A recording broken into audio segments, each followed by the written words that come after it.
প্রায় ১.৫ বছর আগে এই হেয়ার মাস্কটা কিনেছিলাম আমার চুলে ব্যবহার করার জন্য। তখন আমার চুল রিবন্ডিং করা ছিল। আর রিবন্ডিং করা চুলে অনেক যত্ন নিতে হয়, সেটা তো সবাই জানেন। তো একটু যত্ন নেওয়ার জন্য এই হেয়ার মাস্কটা কিনেছিলাম। কিন্তু দুর্ভাগ্য আমার, এই হেয়ার মাস্কটা আমি একদিনের জন্য ব্যবহার করতে পারিনি। তার কারণ আমি কেনার কিছুদিন পরেই আমার চুলগুলো ফেলে দিতে হয়েছিল। তো পরবর্তীতে চুল না থাকার কারণে এটার ব্যবহারই করা হয়নি, সেজন্য এটা ফ্রিজে রেখে দিয়েছিলাম। তো ১.৫ বছর পরে আজকে এটা ব্যবহার করব। আজকে হঠাৎ করে ফ্রিজটা খোলার পরে এটা চোখে পড়লো, তখন চিন্তা করলাম যে এটা দেখি যদি ভালো থাকে তাহলে এটা ব্যবহার করব, আদারওয়াইজ ফেলে দিব। তো একটা বাটিতে অল্প একটু নিয়ে নিলাম, আর অল্পতেই আমার হয়ে যাবে কারণ আমার চুল যেহেতু ছোট। আর আজকে আমি হেয়ার কেয়ারের পাশাপাশি স্কিন কেয়ারটাও করব।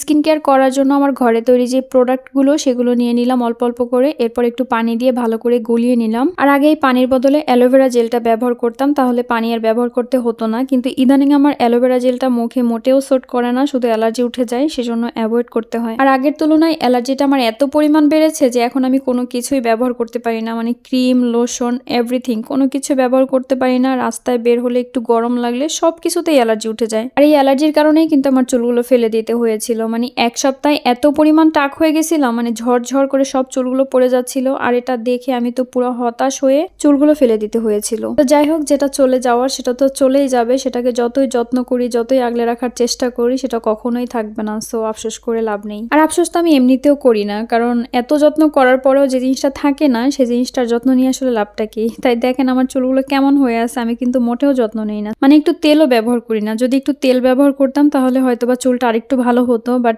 তেল দিতে আমার খুবই বিরক্ত লাগে। আর আমার মা তো এটার জন্য খুব রাগারাগি করে যে একটু তেল দে তাহলে চুলগুলো একটু ভালো হবে, বাট আমার দিতে ইচ্ছা করে না। তো যাই হোক, প্রথমে আমার ফেস প্যাকটা লাগিয়েছি, দেন হচ্ছে আমি হেয়ার মাস্কটা লাগাচ্ছি। আর আমার হাতে তৈরি এই ফেস প্যাকটা কিন্তু অনেক অনেক উপকারিতা রয়েছে। যেমন আমার কপালে কালো সোপ সোপ দাগ আছে, সেগুলো হালকা হয়ে যায়। নাকের উপরে ব্ল্যাক হেডস, হোয়াইট হেডস আছে, সেগুলো চলে যায়। প্লাস অনেকটা ব্রাইটনেস চলে আসে। অ্যান্ড সবকিছু মিলিয়ে এটা খুবই দারুণ কাজ করে। আর এটা কিন্তু আমার খুবই পছন্দের একটা ফেস প্যাক বলতে পারেন। তো এটা ব্যবহার করার পরে 20 মিনিট রেখে দিব। দেন হচ্ছে শুকিয়ে গেলে হাতটা একটু ভিজিয়ে মুখে একটু স্ক্রাব করে নিব, তাহলে কিন্তু মুখটা অনেক বেশি ক্লিন হয়ে যাবে। এরপর হেয়ার মাস্ক লাগিয়েছি। তো হেয়ার মাস্কটা লাগানোর পরে আমি 20 মিনিট অপেক্ষা করেছি। দেন হচ্ছে ভালো করে ওয়াশ করে নিয়েছি। এরপর তো শাওয়ার নিয়ে নিয়েছি, দেখতেই পাচ্ছেন আমার মুখটা কতটা ক্লিন হয়ে গেছে। মাশাআল্লাহ, আমার ফেসটা কিন্তু এখন অনেকটা ক্লিন হয়ে গেছে আর অনেকটা সফট হয়ে গেছে। তো বেশ ভালো লাগছে। আর এদিকে আমার চুলগুলো তো খুবই সফট হয়ে গেছে হেয়ার মাস্কটা ব্যবহার করার পরে। মানে হাত বুলোলেই মনে হচ্ছে যে কেমন একটা আরাম লাগছে, খুবই হালকা লাগছে।